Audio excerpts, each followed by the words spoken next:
All I had to do was pick up the phone and make the call. Weak, blue sunlight slanted through the foyer's stained glass window and knifed across the reception desk. It pointed accusingly at the old-fashioned desk phone, its rotary dial stretching in a rictus grin. Outside, late afternoon thunder rumbled, echoing off the mountains and rattling the Victorian B&B. My finger hesitated over the dial, my shoulders tightening. The dry thunder had been near constant for the last hour. The slowly rotating ceiling fan made no difference in the oppressive heat.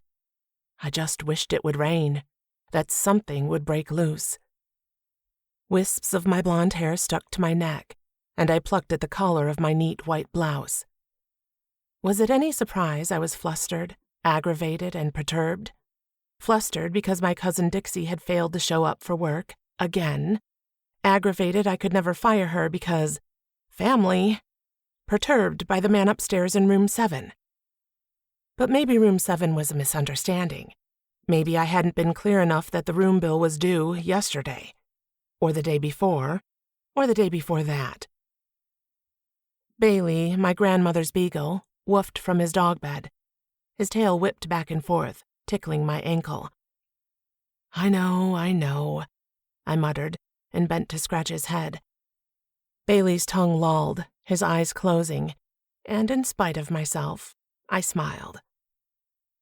Okay, I'd just call the room and tell Tanner McCourt he needed to pay today or vacate the premises. But I didn't. Instead, I studied my day planner and the command I'd circled in green highlighter. Get payment. If it was in my planner, I had to do it, even if I didn't want to. I blew out a slow breath. And I'd thought the week had started out so well. The mantra at the top of this week's page was, I am in control. It also happens to be my personal mantra, second only to, never argue with a fool. Onlookers may not be able to tell the difference. I added an extra exclamation point to my note and sighed. Tanner McCourt had checked into my grandmother's, now my, UFO-themed B&B 2 weeks ago for a 1-week stay.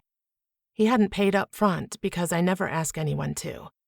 And he hadn't paid when his week was up, asking to stay a few more days to clear up some business. If this was one of those fancy hotels, I might be able to change the keycard when he left his room upstairs. But he never left the room, not even to eat. He ordered takeout, the delivery boy somehow knowing to slink up the back stairs so I'd be less inclined to notice. My hand hovered over the phone. The ceiling fan hummed overhead.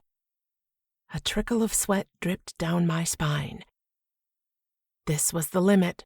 If Tanner didn't march downstairs with cash, check, or credit card in hand, I'd call the police. I'd really do it this time.